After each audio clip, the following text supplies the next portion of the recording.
პოლონეთის ქალაქ კრაკოვში მდებარე რაკოვიცკის სასაფლაო ერთ-ერთი ყველაზე მნიშვნელოვანი ნეკროპოლია ქვეყანაში. იგი 1903 წელს გაიხსნა და დღეს სამხრეთ პოლონეთის არისტოკრატიისა და ინტელიგენციის საბოლოო განსასვენებელია. თავისი ისტორიული და კულტურული მნიშვნელობის გამო სასაფლაო შეტანილია ეროვნული მნიშვნელობის ძეგლთა ნუსხაში.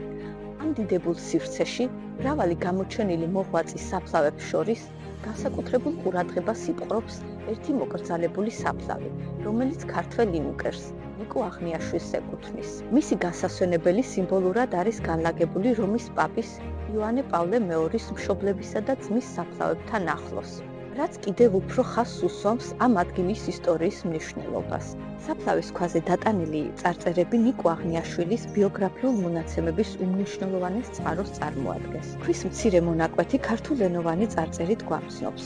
ნიკო აღნიაშვილი, იუნკერი საქართველოს სამხედრო სკოლისა. პოლონურ ენაზე შესრულებული უფრო ვრცელი წარწერა კი დეტალურ ინფორმაციას გვაწვდის ნიკოს ცხოვრებისა და პოლონეთში მისი მსახურების შესახებ. მასში აღნიშნულია: ღმერთმა გაანაცვლოს ნიკო აღნიაშვილი, მამაცი ქართველი ერის შვილი, ოთალეს ქვეითი მსროლელთა მეოთხე პოლკის პორუჩნიკი, დაბადებული ბათუმში 1901 წლის 14 თებერვალს, გაძევებული რუსეთის მიერ სამშობლოდან. სამშობლოს მონატრებული გარდაიცვალა კრაკოვში 1928 წლის 5 სექტემბერს.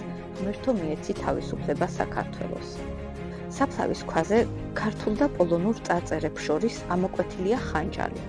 ეს კავკასიური იარაღი კავკასიური სიმამაცისა და ეროვნული იდენტობის სიმბოლოა და მკაფიოდ უსვამს ხაზს ნიკოს სამხედრო ღვაწლისა და მის ქართულ წარმომავლობას.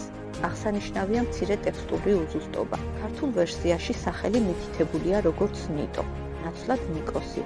ეს შეცდომა მიუთითებს, რომ წარწერის შემსრულებელმა ქართული ენა არ იცოდა, თუმცა ამ ფაქტს სიმბოლურ დატვირთვას არ უკარგავს. პირიქით, ქართულ და პოლონურ ენათა ასიმეტრიული გამოყენება ამ კონტექსტში წარმოადგენს პატივისცემისა და სოლიდარობის აქტს ქართველი ოფიცრის მიმართ, რომელიც სამშობლოს მონატრებული გარდაიცვალა. ნიკო აღნიაშვილის საფლავი წარმოადგენს ცოცხალ მემორიალს, რომელიც ასახავს ქართველი სამხედრო ემიგრანტების ტრაგიკულ ბედს პოლონეთში. ის არის ისტორიული შეხსენება ქართველი ოფიცრების მნიშვნელოვანი წვლილის შესახებ პოლონეთის შეიარაღებული ძალების მშენებლობაში და მკაფიოდ უსვამს ხაზს ორებს შორის არსებულ ღრმა სტრატეგიული კავშირის თავისუფლებისთვის